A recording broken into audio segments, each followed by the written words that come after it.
Hi hello ನಮಸ್ಕಾರ welcome to ಕೆಮ್ channel ಬೈಸಂದ friends. ಇವತ್ತೊಂದು ಲಸ್ಸಿ ಮಾಡ್ತಾ ಇದ್ದೀನಿ. ಸೂಪರ್ ಆಗಿರುತ್ತೆ ಫ್ರೆಂಡ್ಸ್. ಮನೆಯಲ್ಲಿ ನಾವು ಆರಾಮಾಗಿ ಮಾಡ್ಕೊಂಡು ಕುಡಿಬೋದು. ಸುಮ್ಮನೆ ಆಚೆ ಕಡೆ ಹೋಗಿ 30 ರೂಪಾಯಿ 35 40 ಈ ಥರ ಕೊಟ್ಟು ಕುಡಿಯೋ ಬದಲಿಗೆ ಮನೇಲಿ ಆರಾಮಾಗಿ ಟೇಸ್ಟಿಯಾಗಿ ಮಾಡ್ಕೊಂಡು ಕುಡಿಬೋದು. ಈ ಥರ ಒಂದ್ಸಲ ಮನೇಲಿ ಟ್ರೈ ಮಾಡಿ. ಹಾಗೆಯೇ ವಿಡಿಯೋನ ಕೊನೆ ತನಕ ನೋಡಿ ಫ್ರೆಂಡ್ಸ್, ಎಲ್ಲೂ ಸ್ಕಿಪ್ ಮಾಡಬೇಡಿ. ಮತ್ತು ಹೊಸ್ದಾಗಿ ಯಾರು ನೋಡ್ತಾ ಇದ್ದೀರಾ ದಯವಿಟ್ಟು ಸಬ್ಸ್ಕ್ರೈಬ್ ಮಾಡ್ಕೊಂಡು ನೋಡಿ, ಪ್ಲೀಸ್ ಸಪೋರ್ಟ್ ಮಾಡಿ ಫ್ರೆಂಡ್ಸ್. ಬನ್ನಿ ಇವಾಗ ಲಸ್ಸಿ ಮಾಡೋದಕ್ಕೆ ಏನೇನು ಐಟಮ್ ಬೇಕು ಅಂತ ನೋಡೋಣ. ನೋಡಿ, ಒಂದು ಚಿಕ್ಕ ಲೋಟದಲ್ಲಿ ಒಂದು ಲೋಟ ಮೊಸರು ಇಟ್ಕೊಂಡಿದ್ದೀನಿ, ಗಟ್ಟಿ ಮೊಸರು. ಮತ್ತು ಅದೇ ಲೋಟದಲ್ಲಿ ಒಂದು 1/4 ಗ್ಲಾಸಷ್ಟು ಹಾಲು ಇಟ್ಕೊಂಡಿದ್ದೀನಿ.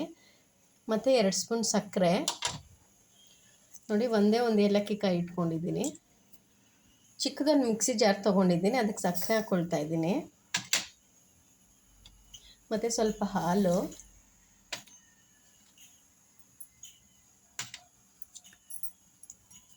ನೋಡಿ, ಏಲಕ್ಕಿ ಕಾಯಿನ ಈ ಥರ ಸಿಪ್ಪೆ ತೆಗೆದ್ಬಿಟ್ಟು ಹಾಕ್ತಾಯಿದ್ದೀನಿ. ಮತ್ತು ಮೊಸರು. ಈಗ ಮಿಕ್ಸಿಗೆ 1-2 ಸುತ್ತು ಹಿಂಗೆ ಗ್ರೈಂಡ್ ಮಾಡ್ಕೊಂಬರ್ತೀನಿ. ನೋಡಿ, ಇವಾಗ ಗ್ರೈಂಡ್ ಮಾಡಿದ್ದಾಗಿದೆ. ಒಂದು ಗ್ಲಾಸ್ಗೆ ಹಾಕ್ಕೊಳ್ಳೋಣ.